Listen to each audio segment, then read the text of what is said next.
Hello. Um, so, Game Week 26, quick turnaround.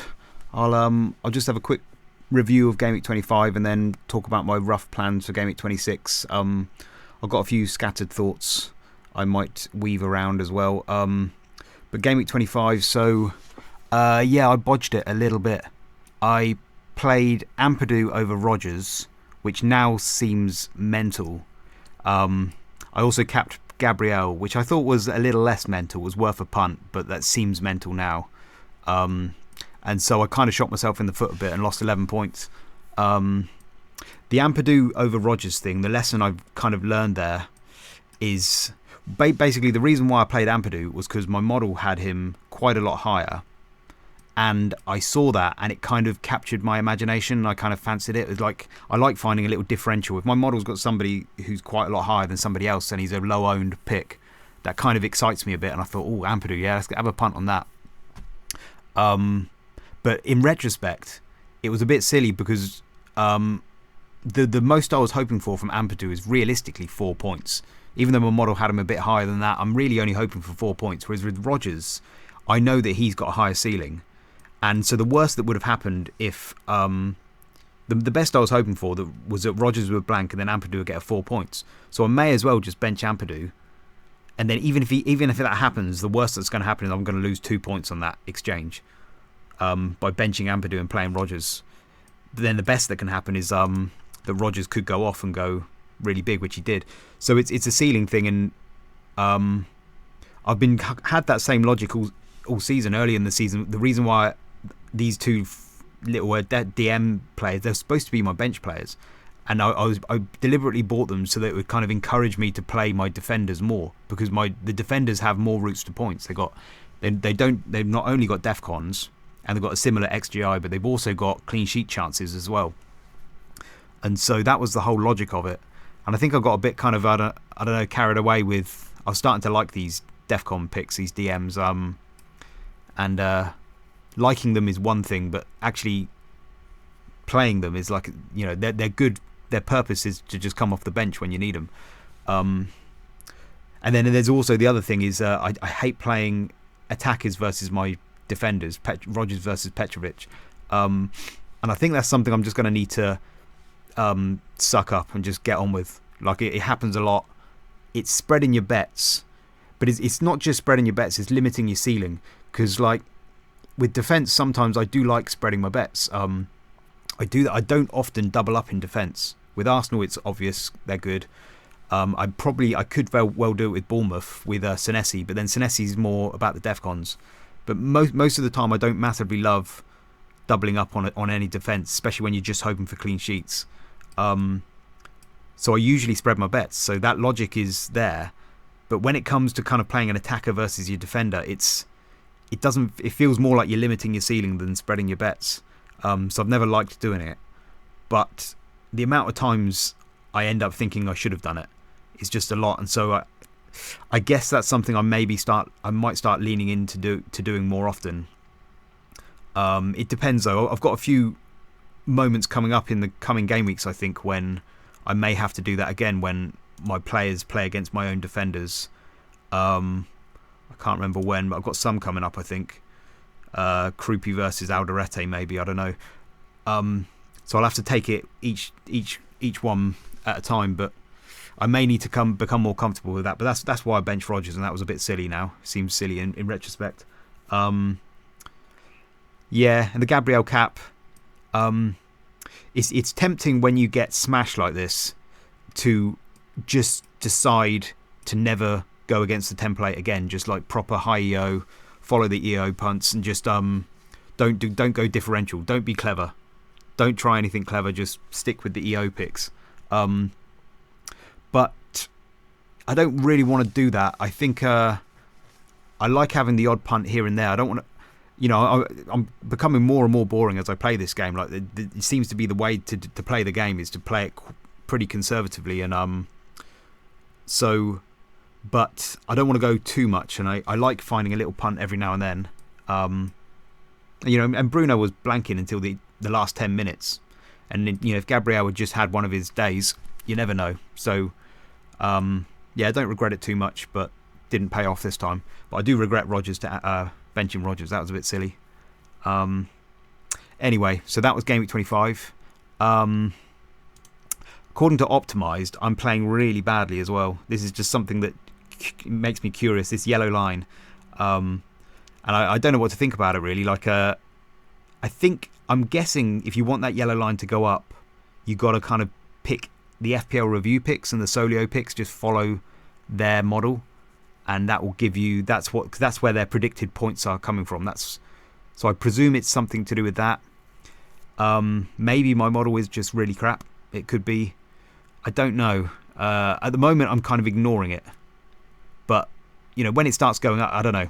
I don't know whether people follow this or not. But don't know how much credence to give that yellow line. When it goes up, I take it. I think I'm doing well. But when it's going down, I'm like, yeah, what do they know? Forget it. But anyway, apparently I'm playing quite bad. I probably am playing quite bad though this season. I feel like I've been making a lot of rookie errors and mistakes and just not thinking things through properly. So yeah, maybe I am playing badly this season. Anyway, next game week 26. What's the plan? I've got 2 free transfers, 2.7 mil in the bank. I've got my triple Arsenal in place. Team looks fine. Not going to bring any Wolves in. Basically, my overview is still. Where's this? There it is. My overview is still. I'm still thinking that. So we're in game week 26. I've got 2 free transfers. I've got 5 blankers in 31. 3 Arsenal, 1 City, 1 Palace. Richards, Haaland, 3 Arsenal. If I want to get to 2 blankers in 31, which I think I do, I want to aim for that because I don't really want to rely on Kroopy in 31. If I've got 3 blankers, Kroopy's going to have to come on, and I could, but I want to see about that. So basically, if I get rid of, I said this last game week, but it's the same plan, which is like get rid of my 2 Arsenal, Rice and Timber. I want to keep Haaland, get rid of Richards. That will give me 5 free transfers when I wildcard in 32, which is what I want to aim for. I think I still want to aim for that. And I'll get to 2 blankers in 31. And what I'm actually thinking of doing is I'll probably sell. Richards to Senesi. I'm probably going to keep Richards for Burnley and Wolves, and then he could go to Senesi in 27. Is what I'm thinking. And then Rice, I could have a punt on Rice to maybe Wirtz. There's a bunch of players I could go to. At the moment, I'm thinking Wirtz in 27, but we'll see. I need to make sure he's nailed Wirtz. And then Timber, I might just hang on to Timber right up until 31, and then because it would be nice to have one player who I don't sell. If he's like the third bench, I may not need to sell him. If I get to there and Kroopy looks like he's going to start and he looks good, then I may not have to sell Timber, and then I can get an extra transfer then. Which, although when I get to that point, I'll have to, if I haven't done another transfer up until then, I'll have to use it on somebody. But maybe I can improve the team a little. But I'm imagining that in this period here from 26 to 31, there's going to be at least one more red flag in my team somewhere. That's why I kind of want to aim for 5 for wildcard 32, because I just think there probably will be another injury somewhere. Probably. So that's the plan. So I'll probably aim for something like that, and then there'll be another transfer somewhere that I'll have to do, and it will scupper it. So that's the plan. I feel like there's a lot of people at the moment. I'm seeing a lot of people going for Palmer, going for Sarr. It's very tempting to take punts, and you can see him coming off. There's 2 ways you can play this game, I think. And so one of these seasons, I'd love to have 2 teams. I know you're not allowed, but I'd love to do it and have play one very conservatively, and then play another team super aggressive, taking loads of hits, just vibing it the whole way through, just to see what happens. But my instinct, as I've been playing the game more and more, my instinct just becomes, I just become more and more conservative, because every time I take hits and I try and play aggressively, it usually backfires. Sometimes you have times when it comes off, but it usually backfires. You know, if you brought in Palmer and you captained him and all this kind of stuff, you fly him. But I feel as though most of the time, 90% of the time when people go for these little differential punts, they don't come off, but we just don't hear about it because nobody tweets about it, and when they do, it doesn't get shared, and it just disappears and nobody hears about it. It's only the times when it really goes well that everybody hears about it, and then that makes you think, should I go for a Sarr, for a Palmer? Who do I want to go for? So I still don't mind going for some punts here and there. You know, putting yourself in a position to get lucky, as they say. I don't mind doing that a little bit, but I kind of like to do it in a relatively controlled way, sticking to my rules of like trying how I want to play. But just so I don't mind the odd punt here and there. So I mean, Palmer's fine. Palmer's an okay punt. Not quite secure enough for me, I don't think. But anyway, the point is though that there's still this feeling of like, do you want to just splurge for all your transfers now and chase all these punts, or should I carry on playing conservative and save my transfers for this this end period here? And at the moment, I'm still leaning towards just saving. I'm leaning towards saving because, like for instance, in my team I've got like Chow, and Chow is like, I'm a bit nervous about him, and I feel like I probably could and maybe should sell him. Newcastle's got a lot of fixtures coming up. They're looking a bit defensively shaky. I could just sell him to Van Dijk, use an extra transfer. But I'm probably not going to do that because when I went back through all my transfers so far this season, every time I've done a sideways transfer, it's almost hardly ever actually paid off. The only ones that pay off are when you sell an injured player to a non-injured player. Then those ones pay off. But whenever you do sideways transfers, they quite often don't actually pay off. And you look at Richards. I was getting nervous about Crystal Palace, and then they've just got a clean sheet last game week. Could the same thing happen to Newcastle? Newcastle's defence is still pretty good.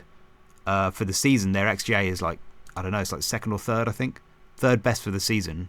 They've been a bit shaky recently. They've gone down a bit. It's not absolutely miles down, but like, yeah, a little bit shaky, a bit hit and miss. But they could turn it around. Palace, by the way, are starting to get a bit better. The last two, they've put up 2 good numbers there. Could be signs of getting their defence back together again. So I'm inclined to just keep Chow. And not make the I don't need to transfer. It's just sideways transfers. I don't really want to do that anymore. I think the question with transfers is there is a question of like, if you think you're going to gain 4 points from the transfer, then you may as well do it, because even if you use up all your transfers, it's going to be worth a hit. So you can take a hit later if you run out of transfers.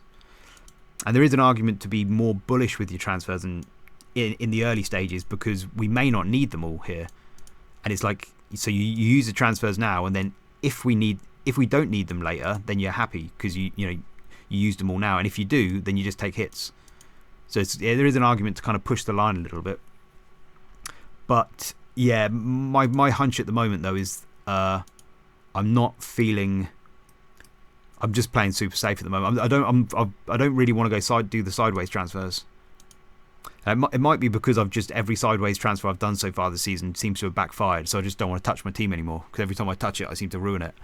But maybe if I looked at this, if I did this same spreadsheet with my team last season and looked at that, I'd imagine some of my sideways transfers actually paid off because I had a good season last season. So maybe I'd feel differently about it. Anyway, I'm feeling safe. I'm feeling very kind of like I don't want to do much. That's my vibe at the moment.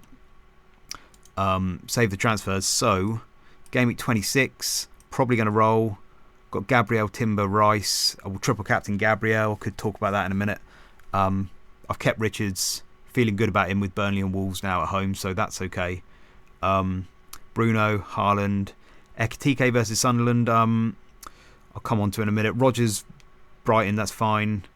Probably going to play Anderson. Ekitike against Sunderland. Sunderland are the only team that haven't lost, apparently. Where is it? at home. Sunderland are the only team that haven't lost at home this season, so that's interesting. But they're playing Liverpool, but like, are they good? They might be quite good. Which page was I on? So that's a little bit nervy, but I think I'm going to play Ekitike. That's not going to change. I think the only question is my bench order again. Ampadu last, definitely, because Defcons, Chelsea just don't give up many Defcons to DMs. They've always been quite low. Second bottom there for DMs. So, and Ampadu's like, he's lowest on my model as well. So this time I'll last on the bench. But Krupi, Chow and Alderete, those three are going to be, and maybe Anderson. I mean, again, my original logic was to play as many defenders as I can because they're the ones that can get defcons and clean sheets. That was my original logic. Let's have a look. Game week 26. Anderson is quite high though again. Anderson's got a little bit of attacking threat. I mean, it's only been 0.1 in the last 6. He's got a pretty high chance of defcon though. This fixture is kind of an average fixture. Wolves slightly below average, but he's at home. He gets defcons in almost every game anyway. But yeah, I mean, his attacking threat is 0.17 for the season, 0.1 in the last 6 apparently. It's not that high, so it's another Ampadu situation, isn't it? So should I have a punt on?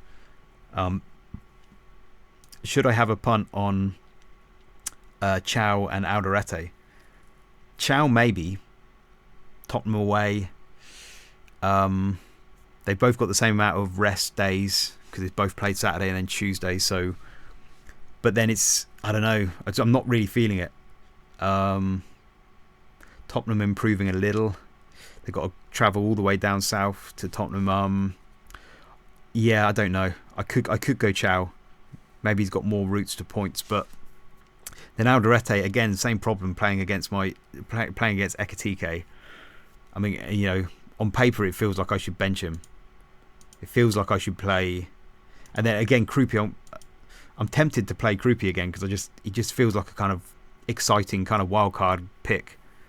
You know, roll the dice with him. But that's something I'm gonna have to figure out anyway. So it's always the bench order that's like the tricky one to figure out, isn't it? Anderson, Krupi, Alderete, Chow. Maybe I should play the defenders. I don't know. I have to think about that one. Anyway, that's the team. Triple captain Gabriel. I'll have a quick talk about triple captain Gabriel. So I mean, for me, it's fairly safe. I've been on a set. I've been on that for ages. Gabriel's still top of my model here. Rice is a good second chance if you want a second choice. If you just want to spread your bet, go differential, go for a Rice instead. I don't know. I quite like the defenders this season. They got, you know, the defcon chances as well, so they've got routes to points. I'm happy to go for Gabriel. So fairly simple for me. But people thinking about, is there going to be another double? I spoke about this last game week again, but that argument that I kind of alluded to a little bit, which is that yes, there's only maybe a 50-50 chance that Man City get a double in 36. That's how I've got it at the moment. But actually it's like they've got an 11% chance there and 11% chance there. And if you add it all up, and then there's also like as a backup, there's a small chance that Aston Villa Liverpool could maybe get brought to 36 as well. There's also a small chance that some of these blanks in 37 could actually go to 36, which I thought was going to happen last season. I don't think it's going to happen this season, but Mikhail Tokvam's posted his predictions, and it looks like he predicts most of the 37 blanks to just go into 36 as well. Maybe he knows something I don't, and something like that, so it could happen. So there is a chance of a double in 36. Like if you add up all those odds, I mean that feels a bit too high. 54 plus 11 plus 11. I suppose there are pieces of the Man City Crystal Palace game going into either 33 or somewhere over here. Yeah, I'm not sure, but I guess the odds are that there probably will be some sort of double in 36, and even if it's not Man City, it could be Aston Villa, Liverpool. So I don't know. I think if you want to have a punt and wait and just see if you can get lucky in 36, you could roll the dice. But I'm playing safe. I'm just playing safe. It seems like a kind of a no-brainer for me to I'll just go Gabriel now. He's been pretty good. It's good enough, I think. So, but then, it is a defender. You could have a really high, if you get a Haaland in a double or somebody really good, if Salah hits form or Wirtz or Ekitike in a double, you could get a really high double. So it might be worth rolling the dice, but I'm not gonna. I'm gonna go Gabriel. So that's what I'm gonna do. There's a couple of other things I was going to talk about. One was Senesi. So my moves in the future coming up, I'm basically thinking in 27. What's his name? Richards has got Burnley and Wolves, so I don't really want to sell him for those two. But then I could sell him from 28 onwards. So 28 he could go to Senesi. And one thing about Senesi is that if I was to tell you that a player, Senesi had 0.7 XGI, 0.7, that's like, if you know about XGI, that would be really huge. Like most players have like a 0.5, that would be more than Saka probably, more than a lot of these players. 0.7, very, very high. Basically, that's kind of what he's got, because if you defcon 3 of every 4 games, that's the equivalent of an assist every other game, which is like a 0.5 XA. And so if you add that to his XGI, 0.5, he's already about a 0.2 guy. That he's like he's got the equivalent of a 0.7 XGI. And so at that point, clean sheets are just a bonus. Some player with a 0.7 XGI is just going to bring him in. Now the other defenders they've all had their, if you do the same equation with all of them, they've all got defcon chances. So all of them have increased XGI. But if you think of it in those terms, this is why I'm still kind of quite keen to play more defenders than attackers, because a lot of these attackers, apart from maybe Bruno, Rice, and obviously Anderson, but Rodgers and Sakas and things like that, and some of these attackers up here, Krupi, he's just a 0.5 guy. Well, Senesi's a 0.7 guy, technically, and he's got a chance of a clean sheet points as well on top of that, if you think of it in those terms. And so the defenders are like better than the attackers, if you think in those terms. So that's why, I think that's why I'm keen to get Senesi, even though it feels weird getting a Bournemouth, doubling up on the Bournemouth defence.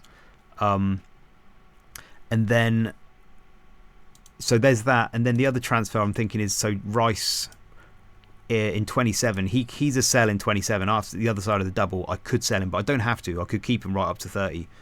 But I can kind of take my pick on anybody I fancy. I mean, one argument to keep him is that if there is a red flag somewhere, then as long as he's fit, just keep him until I have to sell him.